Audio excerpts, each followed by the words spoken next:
La matinale écho de Radio Classique avec Stéphane Pedrazzi. Comment j'ai réussi reçoit Alain Garnier, président de Jamespot. Bonjour. Bonjour. Vous organisez l'environnement numérique des salariés en entreprise, intranet, réseau social, travail collaboratif afin de permettre une meilleure communication et un travail, on va le dire, plus efficace. Concrètement, quel type d'application est-ce que vous leur proposez lorsqu'on parle de digital workplace? C'est pas toujours très clair pour tout le monde. Alors effectivement, déjà c'est un sujet essentiel aujourd'hui parce qu'on est de plus en plus dans le digital, dans le numérique. Et donc c'est ça qui fait aujourd'hui qu'il faut que les entreprises alignent leurs employés à travers des outils. Alors on a trois effectivement piliers pour aller à l'essentiel. Le premier, c'est celui de l'alignement à travers l'intranet. Comment est-ce qu'on fait passer des grands messages, la stratégie, expliquer les choses du quotidien. Le deuxième, c'est la transversalité. Comment est-ce qu'on fait pour que les entreprises soient pas en silo, pour que les gens se parlent. Et le dernier, c'est la productivité personnelle, comment on fait pour aller vite au quotidien. Et il y a un mousquetaire qui est apparu, c'est l'IA, qui vient apporter justement à tout ça une accélération nouvelle. Avant, on se parlait en réunion ou autour de la machine à café en entreprise. Aujourd'hui, c'est nécessaire, c'est indispensable d'avoir des outils numériques pour le faire. C'est devenu le moyen de traiter le travail hybride. Aujourd'hui, on a des taux, entre-temps, il y a 40% de gens qui sont justement en télétravail. Et donc, à partir de là, on ne peut plus faire comme si tout le monde allait venir à un moment donné, justement, à cette machine à café. Et donc, c'est dans le numérique qu'on va faire ça, mais comme pour tout le reste de la vie. Aujourd'hui, on prend ses vacances avec du numérique. Voilà. Aujourd'hui, on appelle même sa grand-mère avec du numérique. Donc il faut voir aussi que c'est notre vie qui est passée dans le numérique, en partie. Et donc dans le travail, c'est la même chose. Il faut hybrider ça entre le numérique pour avoir les mêmes résultats qu'on avait avant, effectivement, comme on dit, dans la vraie vie. Est-ce que l'idée, c'est d'organiser une forme de multicanalité dans la communication des salariés, c'est-à-dire avec chacun son outil de prédilection? Certains préfèrent parler sur un chat d'entreprise, d'autres préfèrent envoyer des mails à l'ancienne. Tout à fait.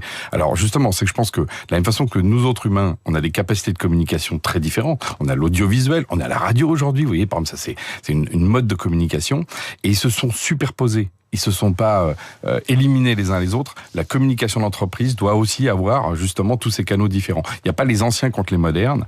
Il y a plutôt différentes modalités qu'il faut utiliser. Et il faut justement plutôt adapter les outils au moment. Est-ce que c'est facile de convaincre tous les salariés d'utiliser tous ces outils numériques ? Moi, je trouve que c'est plutôt l'inverse, c'est que c'est des organisations aujourd'hui qui des fois freinent. Aujourd'hui, quand on regarde la réalité, les employés sont extrêmement connectés. Ils utilisent les outils de manière très rapide. Par exemple, ils se sont emparés de l'IA, ils sont emparés justement des messageries comme WhatsApp.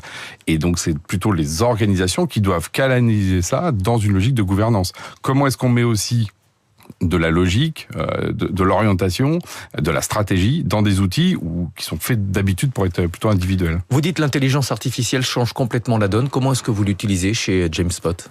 Nous, on l'utilise que ce soit à titre déjà en tant qu'entreprise. Nous, on l'utilise de plus en plus. Mais même pour nos clients, ce qu'on leur permet justement, c'est de faire que cette intelligence artificielle rentre dans les outils de communication pour générer du texte mieux, pour être capable de synthétiser des éléments, pour faire la transcription de réunions, pour avoir des agents intelligents qui sont comme on les appelle les extrabots, qui viennent ajouter justement des personnes qui ont des missions à l'intérieur de l'entreprise.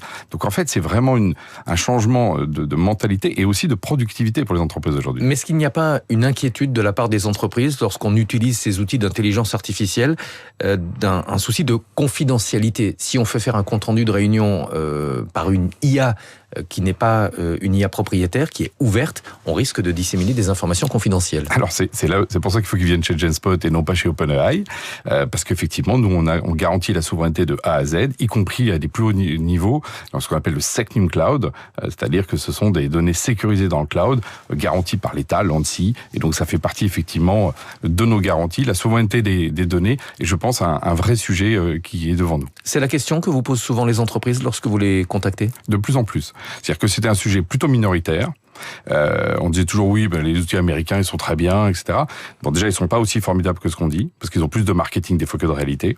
Et deuxième chose, c'est qu'effectivement il y a ce problème de souveraineté. Et je pense qu'avec l'ère géopolitique qui s'ouvre, les patrons savent très très bien aujourd'hui qu'ils sont en risque vis-à-vis de ces outils et de la dépendance qu'ils amènent. Est-ce que c'est difficile de se faire une place face aux géants américains ?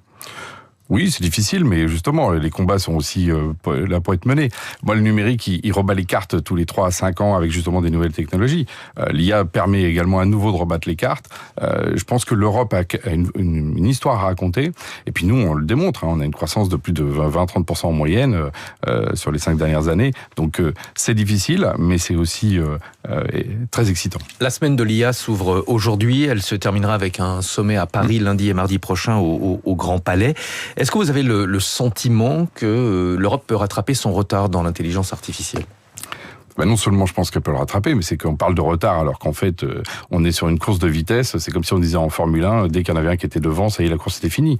Il suffit de regarder ce qui s'est passé avec Mistral qui est arrivé, qui à un moment donné a eu des modèles qui étaient meilleurs que ce que faisait OpenAI. Ensuite ils ont réaccéléré. Là on a les Chinois qui ont réussi avec un modèle avec DeepSeek qui en plus arrive à le faire avec des coûts qui sont 1600 fois moins importants que la grosse voiture américaine. Et donc, ça, évidemment, c'est une bonne nouvelle pour l'Europe, puisqu'on dit souvent qu'on manque de financement dans l'IA. Bien sûr, mais c'est même d'ailleurs le grand mensonge américain de nous faire croire que c'est avec l'argent qu'ils vont tout acheter. À un moment donné, il y a aussi justement des ruptures technologiques, et elles viennent souvent d'ingénieurs, elles viennent de mathématiciens. C'est pour ça qu'il faut qu'on garde, nous, dans notre logique, cet optimisme par rapport à ça. Merci beaucoup, Alain Garnier, d'être venu ce matin sur Radio Classique. Votre entreprise s'appelle GemSpot. Vous organisez l'environnement numérique des salariés en entreprise, boosté, vous l'avez dit, par l'intelligence artificielle. À suivre, Luc Ferry pour l'Esprit des mots, juste après.